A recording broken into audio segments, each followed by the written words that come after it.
பாறைகள் உருண்டு விழுந்ததில் 7 பேர் உயிரிழந்தது. விஜய் இரங்கல் தெரிவித்துள்ளார்.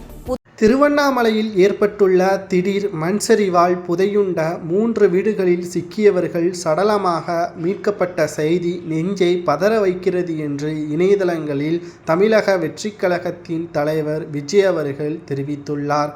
மேலும் உயிரிழந்தவர்களின் ஆன்மா சாந்தியடைய இறைவனை பிரார்த்திக்கிறேன் என்றும் அவர்களின் உறவினர்களுக்கு எனது ஆழ்ந்த இரங்கல் என்றும் குடும்பத்தில் இறந்தவர்களது குடும்பத்திற்கு தலா 10 லட்சம் ரூபாய் கொடுப்பதாகவும் அறிவித்திருக்கிறார்.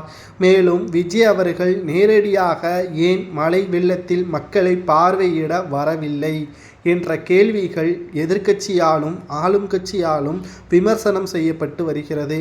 இதற்கு ஒரே பதில்தான், இருக்கின்ற பிரச்சனையில் தமிழக வெற்றிக் கழகத்தின் தலைவர் விஜய் அவர்கள் வந்தால் அவரை பார்ப்பதற்கு மக்கள் பெருமளவில் கூடுவார்கள். இது மேலும் சேதத்தை தான் உண்டாக்கும். இது கூட தெரியாமல் எப்படி விமர்சனம் செய்யலாம் என்றும் பதிலடியை கொடுத்து வருகிறார்கள்.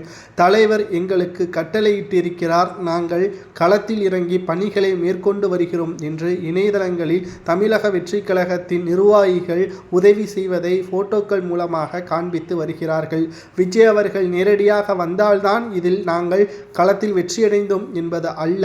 அவர் எங்களுக்கு போனில் தொடர்பு கொண்டு பேசினாலே எங்களுக்கு போதும் என்பதுதான் எங்களது குறிக்கோள். எங்களது அரசியல் முறையே வேறு என்றும் விஜய் அவர்களது நிர்வாகிகள் தெரிவித்திருக்கிறார்கள். மேலும் ஆளும் கட்சியினர்கள் நேரடியாக வருடம் வந்து பார்த்து கொண்டுதான் இருக்கிறார்கள். ஆனால் மாற்றங்கள் நடைபெற்று கொண்டிருக்கிறதா? மக்களை முட்டாளாக்கும் நோக்கத்துடன் இவர்கள் விபத்து ஏற்படும் பொழுதுதான் வருகிறார்களே தவிர விபத்து நடப்பதற்கு முன்பாக அதற்கான சூழல் எப்படி, என்ன விவரம் என்று கூட தெரியாமல் இருப்பவர்கள்தான் திமுக காரர்கள் என்றும் தமிழக வெற்றிக் கழகத்தின் தொண்டர்கள் இணையதளங்களில் பதிலடி கொடுத்து வருகிறார்கள். திருவண்ணாமலையில் ஏற்பட்டுள்ள இந்த திடீர் மண் சரிவு அங்கு ஏற்கனவே எச்சரிக்கை விடுத்துள்ளப்பட்டது.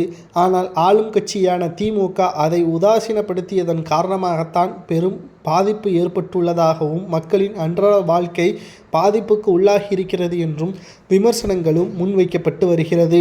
திராவிட முன்னேற்ற கழகம் தமிழக வெற்றிக் கழகத்தின் மீது பழி சுமத்துவது தவறு. தமிழக வெற்றிக் கழகம் எப்பொழுதுமே நேர்மையாகவும் நியாயமாகவும் மக்கள் மத்தியில் எப்பொழுதுமே அன்பை மட்டுமே நாங்கள் பகிரக்கூடியவர்களாக இருக்கிறோம்.